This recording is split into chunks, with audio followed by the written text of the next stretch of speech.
Hello दोस्तों, स्वागत है आप सभी का एक बार फिर से हमारे यूट्यूब चैनल में। आशा करते हैं आप लोग स्वस्थ होंगे, मस्त होंगे और अपनी तैयारी में व्यस्त होंगे। मैं पंकज कुमार आपको सामान्य विज्ञान या भौतिक विज्ञान से संबंधित अगली कक्षा लेकर उपस्थित हुआ हूं। आज हम लोग बात करेंगे जो ग्रह से संबंधित जो केपलर होते हैं।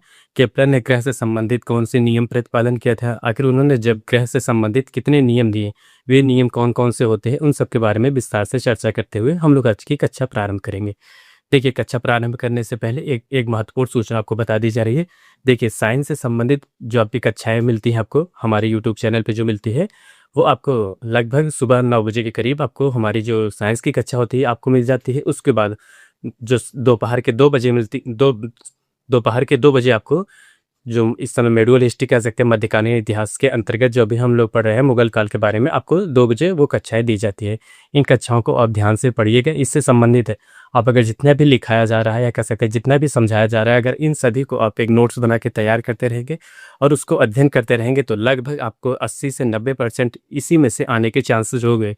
अगर आपके पास प्रीवियस पेपर होगा, तो अगर आपने उससे देखा होगा, तो आपको एक लगा होगा कि हाँ, जितना पढ़ाया जा रहा है या जो भी समझाया जा रहा है, उसी के अंतर्गत आपने अभी तक जितने भी पीवाईक्यू मारे होंगे या सॉल्व किए होंगे या जो भी किया होगा, देखेंगे कि उससे आप सॉल्व कर पा रहे हैं। इसीलिए जो भी कक्षा होगी उसको ध्यान से पढ़िएगा या ध्यान से अध्ययन करते रहिए। देखिए, आज की कक्षा क्या है? आज की कक्षा में हम लोग बात करेंगे जो केपलर होते हैं। केपलर ने ग्रह से संबंधित कौन-कौन से नियम प्रतिपादन करते हैं। प्रतिपादन करने से पहले हम लोग कल की कक्षा को रिवीजन कर लेते हैं। कल की कक्षा में वैसे रिवीजन करने का मतलब है कि थोड़ा-सा उसको बता दिया जाए कि क्या-क्या हमने अध्ययन किया था।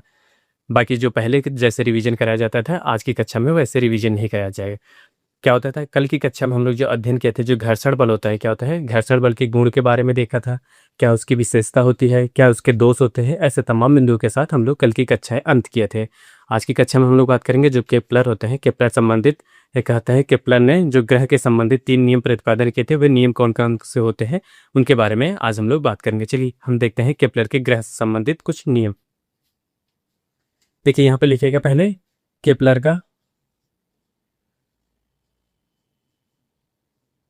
का ग्रह से संबंधित नियम। ग्रह से संबंधित केपलर का ग्रह से संबंधित नियम।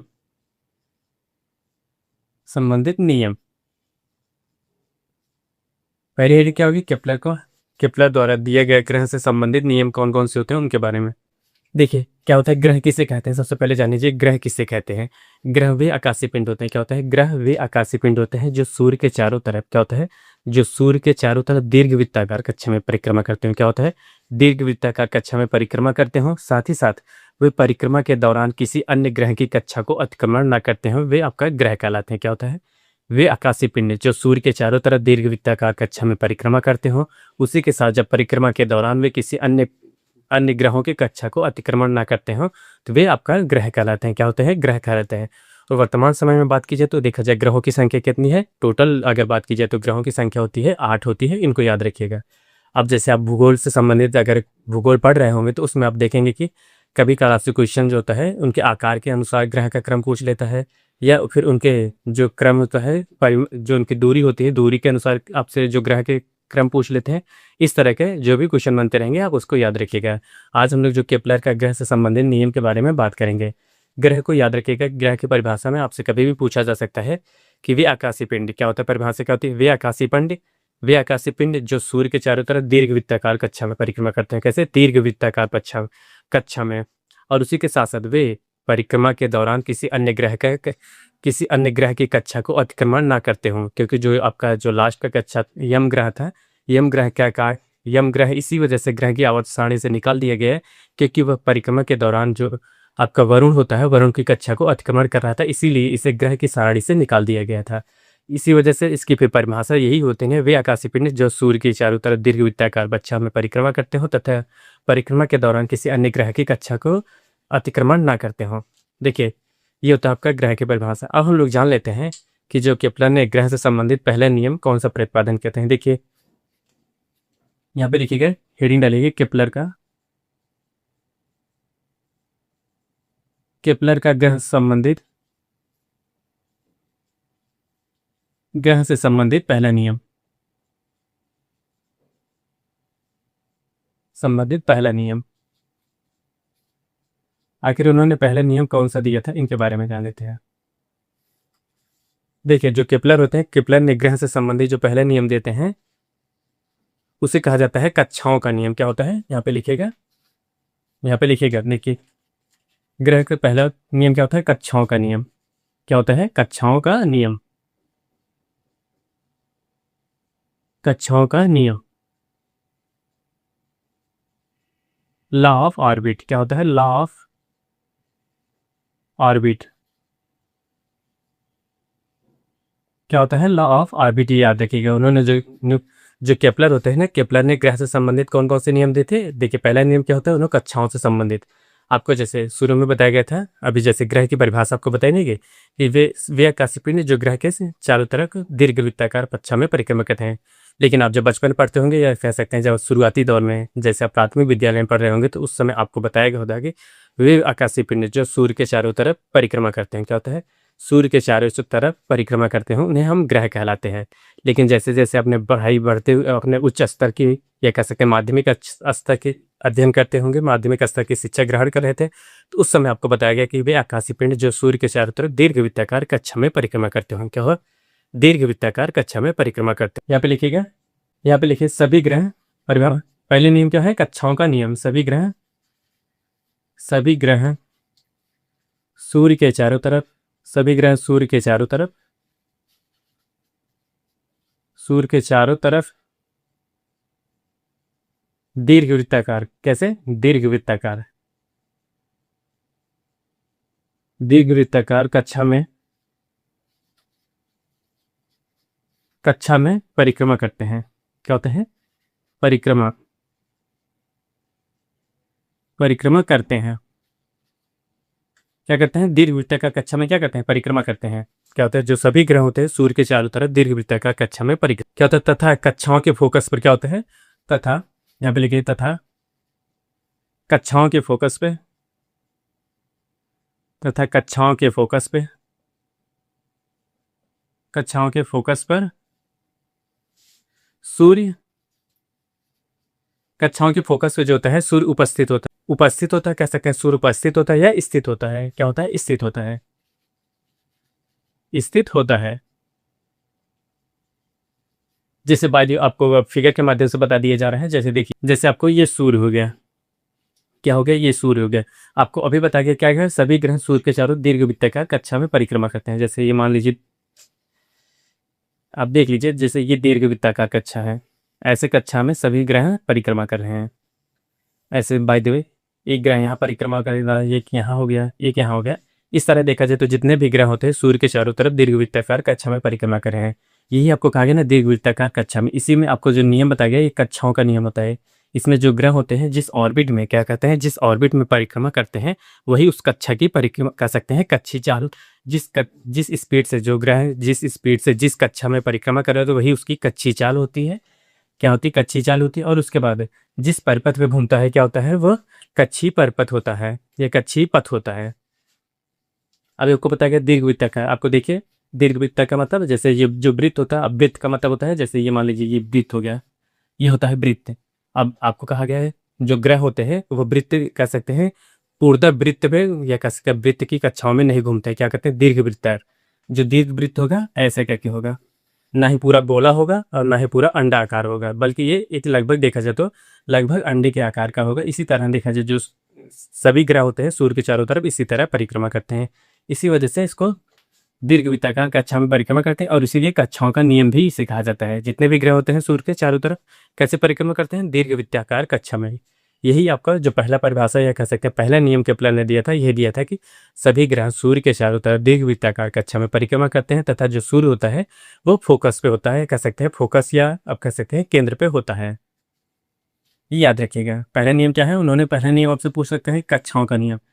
आपसे जैसे क्वेश्चन कैसे पूछा जा सकता है साइंस से, या कह सकते हैं जो केपलर का नियम होता है उससे कैसे, किस तरह से क्वेश्चन पूछा जा सकता है। पूछे जाने का होता है, जो केपलर होते हैं, कह सकते हैं जो वैज्ञानिक होते हैं, केपलर जो होते हैं, उन्होंने ग्रह से संबंधित वैसा कौन सा नियम प्रतिपादन करते हैं जो कक्षी, कह सकते हैं कक्षाओं का नियम होता है, या कह सकते हैं कक्षाओं से संबंधित नियम होता है। जो वह उनका कौन सा नियम होता है, जो केपलर होते हैं, केपलर का पहला नियम जो होता है वही कक्षा का नियम होता है, कक्षी नियम होता है। क्या होता है कक्षाओं का नियम। इसमें क्या बताया गया है आपको कैसे याद रखिएगा। सभी ग्रह लगभग देखा जाए जो जितने 8 ग्रह होते हैं, क्या होते हैं 8 ग्रह। 8 ग्रह ये सूर्य के चारों तरफ कैसे करते हैं परिक्रमा, ये सूर्य के चारों तरफ दीर्घवृत्ताकार कक्षा में, कैसे दीर्घवृत्ताकार, ये दीर्घवृत्ताकार कक्षा में परिक्रमा करते हैं। क्या होता है दीर्घवृत्ताकार कक्षा में परिक्रमा करेंगे, उसके बाद जो परिक्रमा के दौरान जो सूर्य होगा, सूर्य अपने फोकस पे स्थित होगा। क्या होगा फोकस पे स्थित होगा। जो सूर्य है एक जगह स्थित रहेगा। एक जगह स्थित रखने का मतलब जैसे जब ग्रह यहाँ पे, जैसे कुछ ग्रह यहाँ से परिक्रमा के दौरान यहाँ पे आएंगे, फिर यहाँ पे आएंगे, यहाँ पे ऐसे इस प्रकार देखा जाए इनको जो परिक्रमा होती है वो होती रहेगी। तो सूर्य होते हैं, सूर्य भी अपने स्थान पे परिक्रमा करते रहते हैं, घूर्णन करते रहता है। इसी वजह से दिन और रात की घटनाएं होती हैं, याद रखिएगा। पहला तो नियम होता है। फिर यहाँ पे अब जब इतना जान ही ले रहे हैं तो फिर यहाँ पे ग्रह की परिभाषा भी लिख लीजिएगा। यहाँ पे लिखिएगा ग्रह की परिभाषा, ग्रह की परिभाषा। ग्रह की परिभाषा क्या होती है जो आपके लिए काफी महत्वपूर्ण है। देखिए ग्रह क्या होता है, वे आकाशीय पिंड, वे आकाशीय पिंड, वे आकाशीय पिंड जो सूर्य के चारों तरफ, क्या होता है जो सूर्य के चारों तरफ दीर्घवृत्तीय पथ पर, दीर्घवृत्तीय कक्षा पर, दीर्घवृत्तीय कक्षा में परिक्रमा करते हो, परिक्रमा करते हो। तथा क्या होता है, तथा परिक्रमा के दौरान, परिक्रमा के दौरान किसी अन्य ग्रह की कक्षा को, किसी अन्य ग्रह की कक्षा को, अन्य ग्रह की कक्षा को अतिक्रमण ना करते हो, अतिक्रमण ना करें, ना कहे तो उसे ग्रह कहा जाता है। ग्रह में प्लेनेट, प्लेनेट कहा जाता है, ये याद रखिएगा। क्या होता है ग्रह की परिभाषा क्या बताइए। ग्रह वे आकाशीय पिंड होते हैं जो सूर्य के चारों तरफ दीर्घवृत्ताकार कक्षा में परिक्रमा करते हैं। परिक्रमा के दौरान किसी अन्य ग्रह की कक्षा को अतिक्रमण ना करे तो वे आपका ग्रह कहलाते हैं। और जो केपलर का नियम पहला होता है ग्रह से संबंधित, जो उन्होंने पहला नियम होता है कौन सा, वह होता है कक्षाओं का नियम होता है। कैसे नियम होता है अभी परिभाषा में, सभी ग्रह सूर्य के चारों तरफ, अभी आपको बताया कैसे करते हैं, सभी ग्रह सूर्य के चारों तरफ दीर्घवृत्ताकार कक्षा में परिक्रमा करते हैं। परिक्रमा के दौरान कक्षाओं का फोकस पे कौन होता है, देखिए फोकस पे क्या आता है, फोकस पे सूर्य होता है और जो ग्रह होते हैं दीर्घवृत्ताकार कक्षा में परिक्रमा करते हैं। ये केपलर का प्रथम नियम होता है। अब हम लोग के केपलर से संबंधित या कह सकते हैं ग्रह से संबंधित जो दूसरा नियम है उसके बारे में जानेंगे, या कह सकते हैं केपलर का जो दूसरा नियम होता है उनके बारे में देखते हैं। कि अगली हेडिंग डालिए केपलर का दूसरा नियम, या कह सकते हैं केपलर का ग्रह से संबंधित दूसरा नियम। देखिए जो केपलर का दूसरा नियम होता है कौन सा होता है, केपलर का जो दूसरा नियम होता है वह क्षेत्रफली, क्षेत्रफली चाल होता है। क्या होता है दूसरे नियम की बात की जाए तो यहाँ पे लिखिए क्षेत्रफली चाल। अभी इसके बारे में जानेंगे। क्षेत्रफली, क्षेत्रफली चाल क्या होता है, जो ग्रह से संबंधित जो केपलर होते हैं उन्होंने दूसरा जो नियम दिया था वह कौन सा था, क्षेत्रफली चाल होता है। क्या होता है लॉ ऑफ, यहाँ पे लिखिएगा law of, law of areal speed. क्या होता है लॉ ऑफ एरियल स्पीड, याद रखिएगा। क्या होता है दूसरा क्या होता है क्षेत्रफली चाल होता है। पहला क्या होता है कक्षाओं का नियम होता है, और जो दूसरा होता है केपलर का ग्रह से संबंधित नियम कौन होता है, क्षेत्रफली चाल। अब हम लोग जानेंगे कि कैसे दूसरे नियम का मतलब होता है क्षेत्रफली चाल। देख कोई भी ग्रह हो, कह सकते हैं जैसे ये मान लीजिए आप यहाँ पर देखिए ऐसे यहाँ पे ये सूर्य बन गया, यहाँ पे जो दीर्घवृत्ताकार कक्षा में परिक्रमा कर रहे हैं ग्रह होती है, यहाँ पे ये दीर्घवृत्ताकार कक्षा में परिक्रमा कर रहे हैं ग्रह कुल, यहाँ पे कर लीजिए, यहाँ पे कर लीजिए, एक यहाँ पे कर लीजिए। अब क्या है आपको बताया गया है। अब दूसरे नियम है किसी ग्रह को, क्या होता है किसी ग्रह को सूर्य से मिलाने वाली रेखा, क्या होता है किसी भी ग्रह को सूर्य से मिलाने वाली रेखा समान समय में, क्या होता है समान समय में समान क्षेत्रफल दूरी तय करती है। क्या है किसी भी ग्रह को सूर्य से मिलाने वाली रेखा, जैसे कोई ग्रह है यहाँ पे अगर मिला रहे हैं, अब यही अगर इतने ही समय में अगर यहाँ पे रहेगी तो समान क्षेत्रफल, फिर उसके बाद यहाँ पे रहेगी, अगर जैसे यहाँ पे 5 सेकंड में इतनी दूरी तय करेगी, दूसरी बार अगर जब आएगी दूसरी बार यहाँ भी 5 सेकंड में इतनी ही दूरी करेगी। क्या होता है समान समय में समान क्षेत्रफल दूरी तय करती है। क्या होता है कोई भी ग्रह, अगर कोई भी ग्रह है किसी भी ग्रह को सूर्य से मिलाने वाली रेखा क्या होता है किसी भी ग्रह को सूर्य से मिलाने वाली रेखा जो समान समय में समान क्षेत्रफल दूरी तय करती है, याद रखिएगा क्या होता है, समान समय में समान क्षेत्रफल दूरी तय करती है, याद रखिएगा। ये होता है, कह सकते हैं, ग्रह से संबंधित दूसरा नियम, या कह सकते हैं क्षेत्रफलीय चाल का नियम कहा जाता है, क्षेत्रफलीय चाल होता है। इस प्रकार कह सकते हैं इस प्रकार आप कह सकते हैं जो ग्रह होते हैं ग्रह की क्षेत्रफलीय चाल नियत होती है। क्या होती है? ग्रह की क्षेत्रफलीय चाल नियत होती है। परिभाषा क्या होती है? सूर्य से मिलाने किसी भी ग्रह को, क्या होता है, किसी भी ग्रह को सूर्य से मिलाने वाली रेखा, क्या होता है, जैसे यहाँ पे ये ग्रह को सूर्य से मिला है, ये समान समय में, अगर यहाँ 5 सेकंड में आ रही है तो 5 सेकंड में इतनी दूरी तय करेगी या क्षेत्रफल तय करेगी। उसके बाद अगर यहाँ पे 5 सेकंड में आ रही है तो इतना ही समय में, कह सकते हैं, इतनी ही दूरी तय करती है। इसी वजह से कह सकते हैं जो ग्रह होती है ग्रह की क्षेत्रफलीय चाल नियत होती है। क्या होती है? नियत होती है, कांस्टेंट होती है, या एक जगह स्थिर रहती है। याद रखिए, परिभाषा लिखेगा, पे लिखिए परिभाषा लिखिए, किसी भी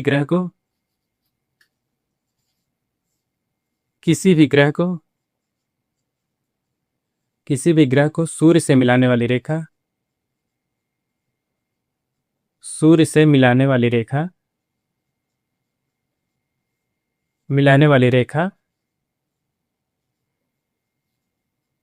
क्या होता है, किसी भी ग्रह को सूर्य से मिलाने वाली रेखा समान समय में, यहाँ पे लिखिए समान समय में, क्या होता है, समान समय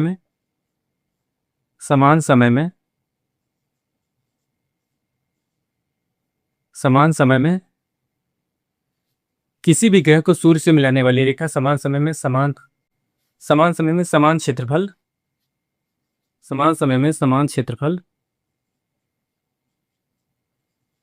क्या होता है, समान समय में समान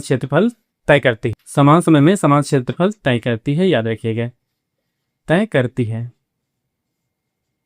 अब यहाँ पे लिखिएगा ग्रह की क्षेत्रफलीय चाल, क्या होता है, जो ग्रह होते हैं ग्रह की क्षेत्रफलीय चाल जो होती है नियत होती है। यहाँ पे लिखिए ग्रह की क्षेत्रफलीय चाल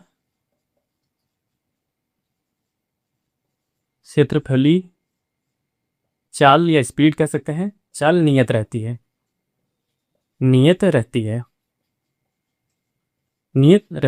कैसे रहती है अभी आपको बताएगा। जैसे यहाँ पे देखें, अगर कोई ग्रह है, बाय द वे यहाँ पे मान लीजिए बुध ग्रह है, यहाँ पे बुध है, शुक्र है, पृथ्वी है। यहाँ पे जैसे पृथ्वी के अगर सूर्य से मिलाने वाली रेखा क्या होती है, जो रेखा है, अगर समान समय में बात की जाए, अगर यहाँ पे अगर किसी भी समय यहाँ से बाय द वे यहाँ आने में, जैसे यहाँ पे इसकी पहले ये थी, यहाँ पहले थी, इसको आने में यहाँ 10 घंटा लगता है, 10 आवर्स लगता है। फिर इतना ही क्षेत्रफल अगर उसको यहाँ पे तय करना होगा, यहाँ पे बाय द वे मान लीजिए यहाँ पे तय करना होगा, इतना ही क्षेत्रफल तय करने में जो पृथ्वी होगी, पृथ्वी ग्रह को यहाँ पे क्षेत्रफल जो होता है इतना ही यहाँ पे 10 आवर लगेगा, मतलब 10 घंटा यहाँ पे लगेगा। इसी वजह से इसको कह सकते हैं जो सभी ग्रह को, या कह सकते हैं किसी भी ग्रह को सूर्य से मिलाने वाली रेखा समान समय में समान क्षेत्रफल दूरी तय करेगी। याद रखिएगा, समान समय में समान क्षेत्रफल दूरी तय करेगी। इसमें क्या होता है, समय समान होता है और क्षेत्रफल समान होता है, ये दो चीजें याद रखिए। दूसरे नियम में क्या होता है, समय और क्षेत्रफल समान होते हैं, क्षेत्रफल समान। समय बढ़ेगा तो क्षेत्रफल बढ़ेगा। क्या होता है, समय बढ़ेगा, अगर किसी भी परिस्थितियों में देखा जाए, जब समय बढ़ेगा तो क्षेत्रफल बढ़ेगा। क्या होता है, समय बढ़ेगा तो क्षेत्रफल बढ़ेगा, ये याद रखिएगा। ये आपका ग्रह से संबंधित दूसरा नियम होता है। इसी को केपलर ने, क्या होता है, इसी जो क्षेत्रफलीय चाल को कह सकते हैं कोणीय संवेग, इसे दूसरे नियम को जो होता है क्षेत्रफल के जो क्षेत्रफलीय चाल को कोणीय संवेग संरक्षण का सिद्धांत भी कहा जाता है। या यहाँ पे लिखिए क्षेत्रफलीय चाल को केपलर ने कोणीय संवेग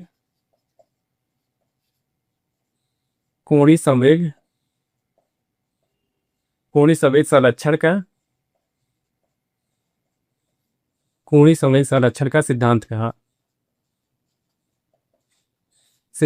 ये दूसरा याद रखिएगा। क्या होता है, जो केपलर ने ग्रह से संबंधित दूसरे नियम का प्रतिपादन किया, वह क्या होता है, उसको जो तक कहते हैं क्षेत्रीय चाल का जी नियम होता है। कह सकते हैं जो ग्रह से संबंधित उन्होंने क्षेत्रीय चाल का नियम दिया है, उसी को उन्होंने क्या कहा, इसी को कहा कोणीय संवेग संरक्षण के सिद्धांत पे आधारित होता है। कह सकते हैं जो कोणीय संवेग संरक्षण का सिद्धांत होता है उसी पे ये आधारित होता है।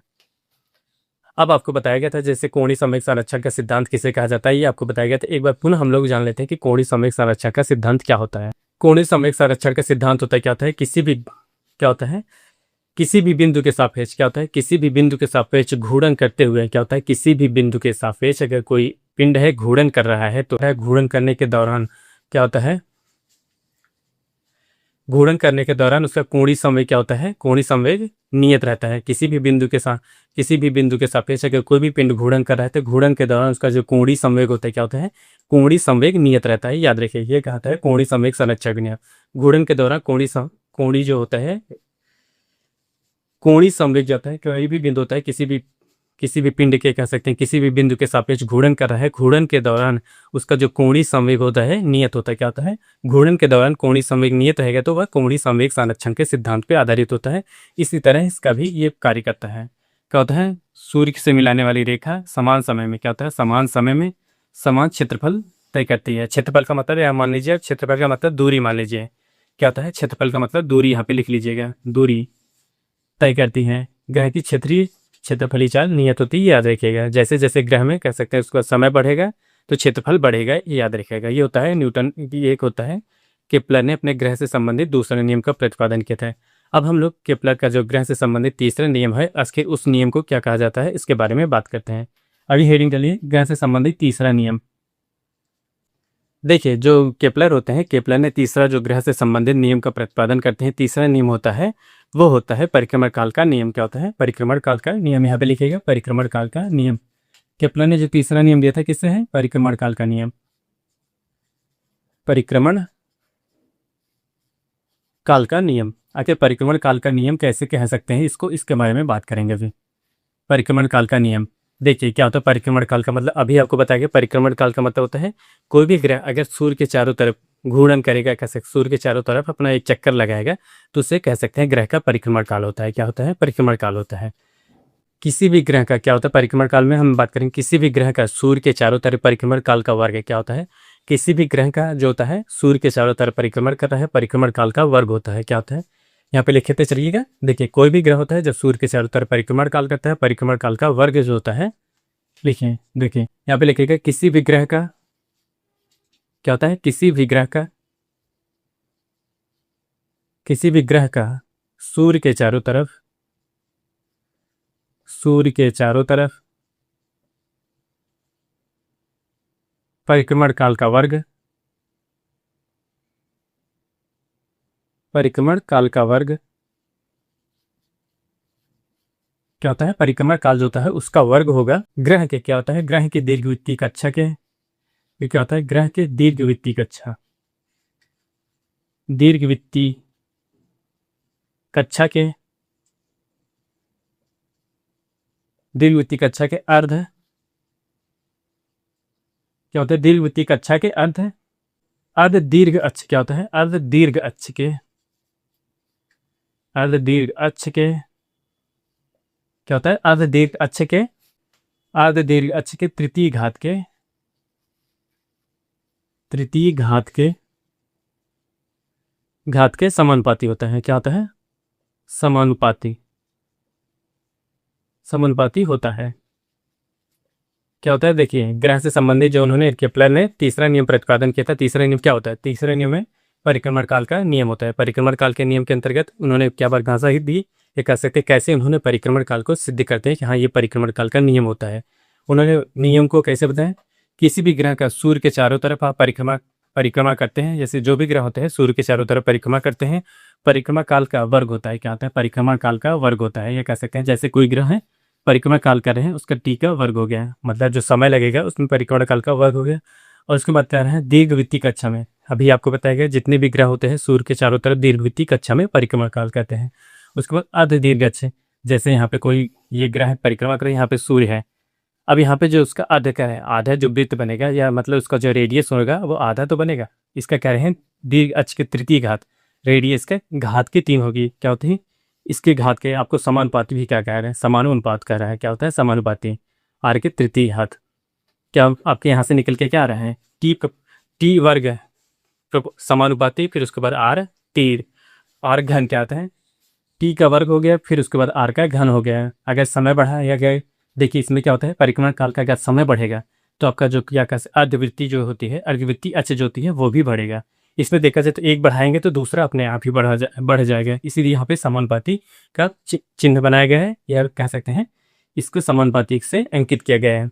अगर समय बढ़ेगा तो इसका जो रेडियस होता है, कह सकते हैं जो त्रिज्या होती है वह भी बढ़ेगी। अगर त्रिज्या को घटाना है तो उसमें जो समय होगा उसको घटाना पड़ेगा। जैसे यहाँ पे अगर आप समय को घटाएंगे तो आपका जो रेडियस होता है धीरे धीरे ये कम होता जाएगा। क्या होता है, जब समय को घटाएंगे या समय को कम करेंगे तो रेडियस आपका धीरे धीरे कम होता है। अब इसको इन्होंने एग्जाम्पल से कैसे देखिए, उन्होंने बताया कि जैसे जो ग्रह, कह सकते हैं जो ग्रह सूर्य के जितने दूर रहेगा, क्या कहा उन्होंने, इसने सिद्ध कैसे किया, जो ग्रह सूर्य से जितना दूर रहेगा, क्या होता है, जो ग्रह सूर्य से जितना दूर रहेगा उसका परिक्रमण काल उतना ही अधिक होता है। आप इसको अगर देखेंगे जो ग्रह से, या कह सकते हैं भूगोल से संबंधित कक्षाओं में या ब्रह्मांड से संबंधित कक्षाओं में आपने अध्ययन किया होगा कि जैसे उनकी जो परिक्रमण काल होती है, जैसे जैसे ग्रह दूर जाते हैं उनका परिक्रमण काल बढ़ता जा रहा है। उन्होंने इससे कहा कि जैसे जो ग्रह सूर्य के पास रहेंगे, कह सकते हैं सूर्य के नज़दीक रहेंगे, उसकी परिक्रमा काल उतनी ही कम रहेगी, और जो ग्रह सूर्य से जितने दूर रहेंगे उनकी परिक्रमा काल उतने ही अधिक दूर रहेंगे। यहाँ पे लिखिएगा, पहला बिंदु लिखिएगा, जो ग्रह जितनी दूर रहेंगे उनका परिक्रमण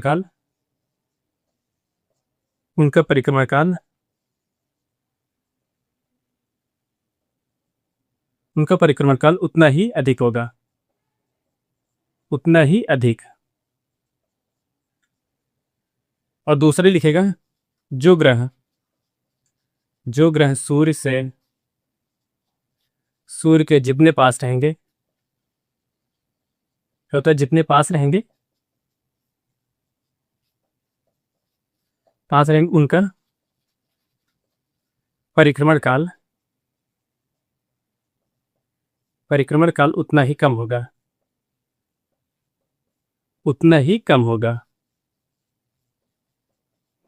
होगा, ये याद रखिएगा। इससे क्या सिद्ध होता है, जैसे इन्होंने परिभाषा में बताया कि परिक्रमण काल का वर्ग होता है। आपको बताया कि जो टी होता है, यहाँ पे पुनः लिख लीजिए, देखिए जो टी होता है इसके वर्ग के समानुपाती क्या होता है, इसका जो रेडियस होता है r⁻3 क्या होता है, परिक्रमण काल का वर्ग होगा, परिक्रमण काल वर्ग के अनुपात में उसके बाद समानुपाती जो होता है अर्ध दीर्घवृत्तीय कक्षा के तृतीय घात के होता है। क्या होता है, अर्ध दीर्घवृत्तीय कक्षा के तृतीय घात, मतलब जो इसका रेडियस होता है इसके घात के तृतीय भाग में कह सकते हैं तृतीय होता है। अगर इसमें देखा जाए तो टाइम बढ़ाया जाएगा तो रेडियस अपने आप बढ़ेगा, अगर टाइम को घटाया जाएगा तो रेडियस जो था अपने आप घटेगा। इसी वजह से कहा गया, देखिए जिसका परिक्रमण काल जितना अधिक होगा, कह सकते हैं जितना सूर्य से दूर रहेगा, उसका समय ही कह सकते हैं, जैसे सूर्य से जितना दूर रहेगा समय अधिक लगेगा तो उस पर जो परिक्रमण काल होता है परिक्रमण काल भी उतना ही अधिक लगेगा। इसी वजह से इनको तीसरा नियम जो होता है, केपलर का जो तीसरा नियम क्या होता है, परिक्रमण काल से संबंधित नियम। यहाँ पे लिखिए ये तीसरा नियम था। देखिए अब यहाँ पे हम लिख दे रहे हैं, पहला नियम क्या था, पहला नियम था यहाँ पे लिखिएगा, जो पहला नियम था कक्षाओं का नियम। क्या था पहला नियम, कक्षाओं का नियम। और दूसरा नियम था उनका क्षेत्रफली चाल का नियम। और तीसरा नियम क्या बताया, परिक्रमण काल का नियम। ये कह सकते हैं, ये केपलर ने ग्रह से संबंधित ये 3 नियमों का प्रतिपादन करते हैं। आज के लिए बस इतना ही। हम लोग कल की कक्षा में बात करेंगे जो गुरुत्वाकर्षण का होता है, कह सकते हैं गुरुत्वाकर्षण या ग्रेविटी किसे कहते हैं। उसके बाद न्यूटन ने गति विषय, जो न्यूटन का गुरुत्वाकर्षण से नियम होता है, न्यूटन का गुरुत्वाकर्षण से संबंधित जो नियम होता है उसके बारे में हम लोग कल की कक्षा में अध्ययन करेंगे। आज के लिए बस इतना ही। आप हमारे चैनल पर नए हो तो चैनल को लाइक करें, शेयर करें, सब्सक्राइब करें। मिलते हैं नेक्स्ट वीडियो में, तब तक के लिए धन्यवाद, बाय बाय।